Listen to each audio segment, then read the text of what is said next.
Today is day 3 with Panda. One thing that I've noticed with her so far is that catching can be a little bit difficult.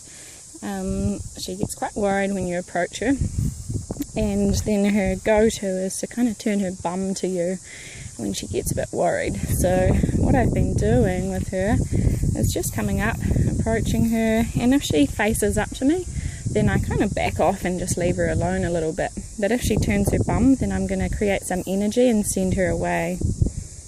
Good girl. So I'm going to approach her. She stays there. So then I back off again. Hey Lola, have you come to say hello? Okay. And so I'm going to approach her. She stays still. And then I move away. And even as I'm approaching her, she tends to get quite worried and goes to move off. I think this is another thing that her owner mentioned, was that she's can be a bit funny and worried around other horses. So I'm going to approach. That was a lot better that time. She didn't turn her head away, which was fantastic. So what I'm doing is, even though catching a horse seems like a small thing to us, I mean, it can be a really big deal to the horse itself. So we have to think about breaking it down into little manageable bite-sized pieces that the horse can cope with, and rewarding them for every little thing that they do right.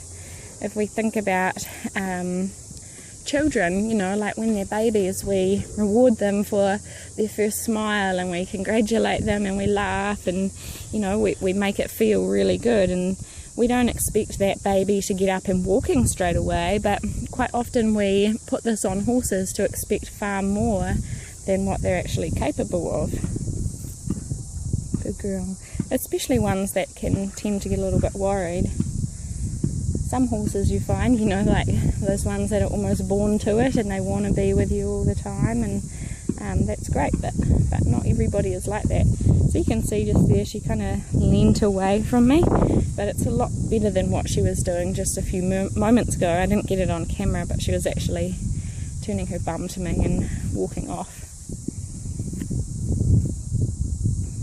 So I'm just going to stay here for a moment. As soon as she leans back to a neutral position, then I'll back off again.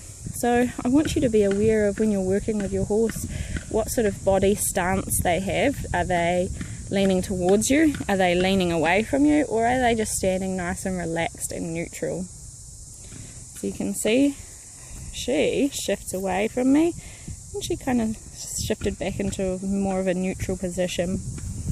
And you'll find that as you work with them, they might swing from one extreme to the other, but our goal is to have them balanced out at the end. So I've just put my hand onto her neck this time. Moves away from me. She came back to more of a neutral position, so then I'm going to leave her alone again. So I'll leave that at that for today, but that gives you a little bit of a snippet of what we're working on at the moment. And I hope you enjoyed that, and I hope it may help you out.